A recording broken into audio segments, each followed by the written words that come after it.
Ang sakramento sang pagbunyag, isa sa kasagrado na kinaobra sa mga pari sa mga bata para mapalapit sila sa Diyos.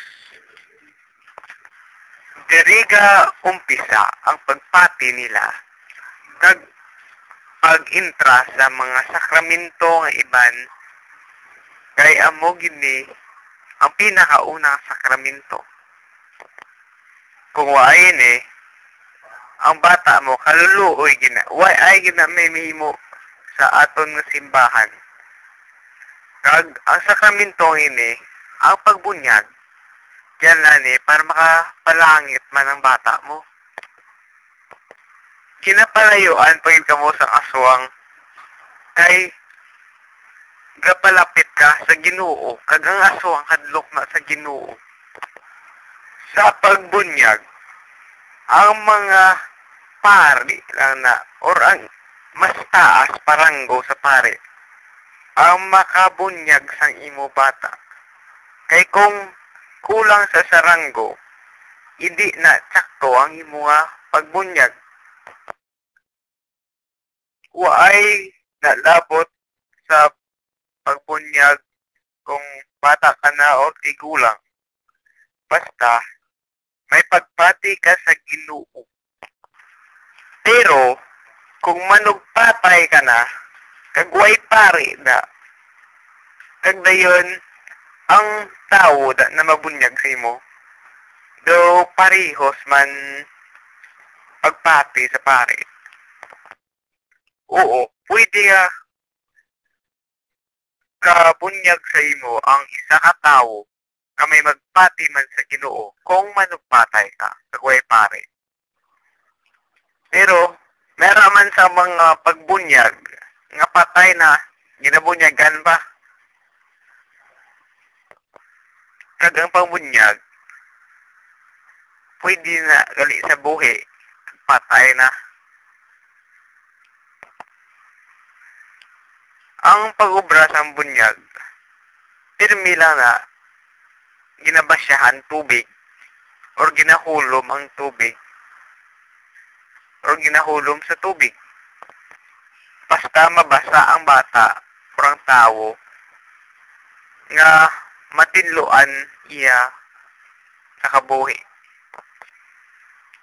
Nga ginabunyagan pa ng bata kung waay sala ari. Santawa na kag tatay mo. Ano ginhimo na nila bag-o ka na bata? Napasa na si mo. Tikyan lang kay bunyagan para madula na. Paano naman ang pagbunyag inobra? May ara na sang pare, may ninoy, ninay, ara mananay, tatay mo. Ginapangamuyuan na imo bata or imo nga magulang na nga way panabunyagan sang pare para makasya sala pagabasya sang tubig. Basta na bunyagan na ang imo nga bata. Ang do may anghel ga protekta sa imo halin sa mga do budlay nga mga tion, mga hadlokan nga tao, mga daw tsura daw aswang. Ari ng problema, mahal ang pagbunyag, hindi kung may gomong pare, libre. Or mga pare, do libre na pirmi. Ang ginabayaran mo lang ang handa para sa pagbunyag sa bata mo. Sa imo mga bisita. Pero kung may bisita, sabihin na sa anda okay na na. Baptism, also called the first sacrament, the door of the sacraments, and the door of the church, is the first of the 7 sacraments of the Catholic Church. The word baptism is derived from the Greek word bapto or baptismo, to wash or to immerse. It signifies that washing is of the essential idea of the sacrament, Baptism symbolizes the washing of sin and the covenant between God and man. The Roman Catechism defines baptism as the sacrament of regeneration by water.